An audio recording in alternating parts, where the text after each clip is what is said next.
Bien-aimés en Christ, nous sommes scellés dans la parole du Seigneur. C'est la parole de Dieu qui nous a enfantés. Cette même parole par laquelle Dieu a créé l'univers, c'est la parole qu'il nous a donnée. Et Éphésiens 6 définit la parole comme une épée. En effet, c'est ce que répète la parole de Dieu. Sa parole est comme une épée à double tranchant qui a le pouvoir de séparer entre les jointures. Nous ne devons pas regarder la parole de Dieu comme une philosophie, comme une parole tout simplement de bon sens, comme on peut le voir dans le monde, que les gens ont tout un tas de philosophies pour essayer de paraître bien. Non. La parole de Dieu est là pour anéantir l'œuvre de Satan. Que fait Satan sur la terre? Il veut falsifier les choses. Il veut détourner la vérité. Il veut mettre la confusion dans les voies de l'homme. Et nous le voyons dans le jardin d'Éden. Quand il vient parler à Ève, alors il lui demande, Dieu a-t-il réellement dit? Et quand Ève lui dit ce que Dieu a dit, nous le voyons travailler à mettre la confusion dans ce que Dieu a dit. Nous le voyons pousser l'homme à aller au-delà de ce que Dieu a dit. Nous le voyons briser l'interdit. Et c'est ce qu'il fait encore aujourd'hui.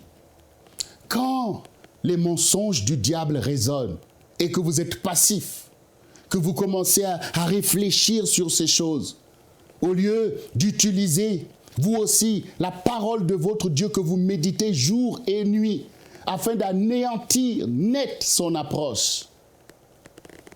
Sachez que le diable vient vous attaquer aussi par des personnes qui viennent et qui commencent à distiller les mensonges d'une façon insidieuse afin de vous emmener dans la zone de confusion. Même dans l'Église, vous devez faire attention. Quand vous voyez que les choses qui sont dites, et les choses qui sont emmenées, tentent à mettre la confusion dans votre discernement clair de la vérité, alors sachez que là, il y a un danger. Sachez que l'approche de l'ennemi est en marche. Et votre refuge, c'est la parole. Mais ce n'est pas seulement que vous devez vous conforter dans la parole de vérité que vous connaissez. Vous devez l'utiliser pour dévoiler d'avance la stratégie de l'ennemi et affirmer le règne du Seigneur dans votre vie et votre choix de marcher par la parole, d'aimer la parole, de la mettre en pratique. Cela va anéantir tout le programme de Satan, tout le programme de l'ennemi. Oui, le Seigneur Jésus-Christ a utilisé cette parole comme une arme offensive pour anéantir Satan quand il est venu le tenter après son jeûne de 40 jours et 40 nuits. Oui.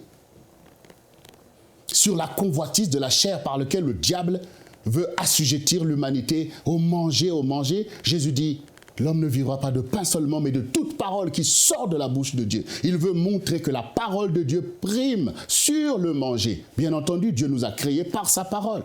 Nous mangeons pour poursuivre nos objectifs dans la vie. Nous ne sommes pas comme des animaux qui, pour passer notre journée à manger, pour ne rien faire, nous mangeons, nous, pour aller loin. Donc, nous voyons bien que la parole qu'il a utilisée a mis fin à cette approche.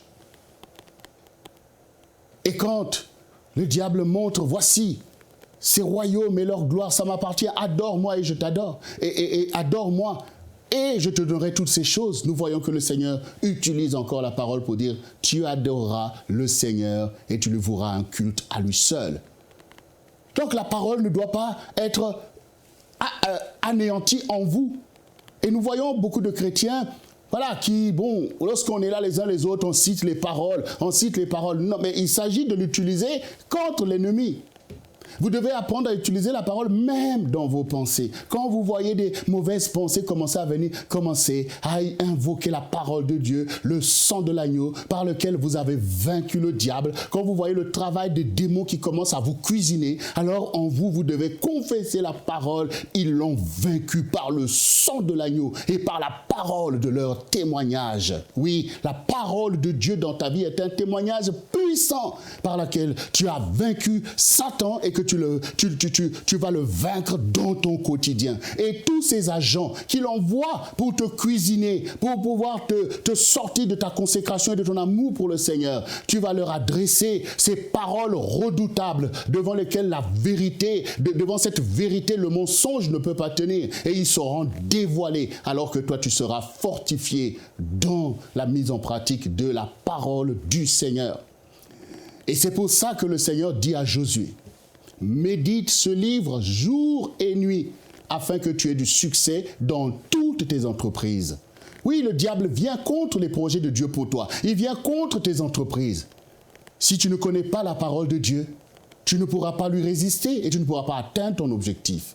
Mais parce que tu aimes la parole, parce que tu as en elle la victoire, parce que ce sont tes armes, parce que c'est l'épée que tu utilises, alors tu sauras que à chaque situation, il y a une parole qui va avec.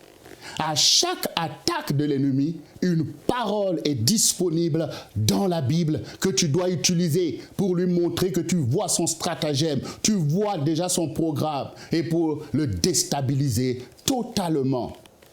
La parole du Seigneur. Tu ne dois pas lire la parole pour dire qu'il faut que je le lise. Non, il faut t'intéresser à connaître sa parole et à la mettre en pratique, car la parole a été déclarée pour toi. C'est ton code de conduite. Bien-aimé, maintenant, que la parole de Dieu soit vivante en vous.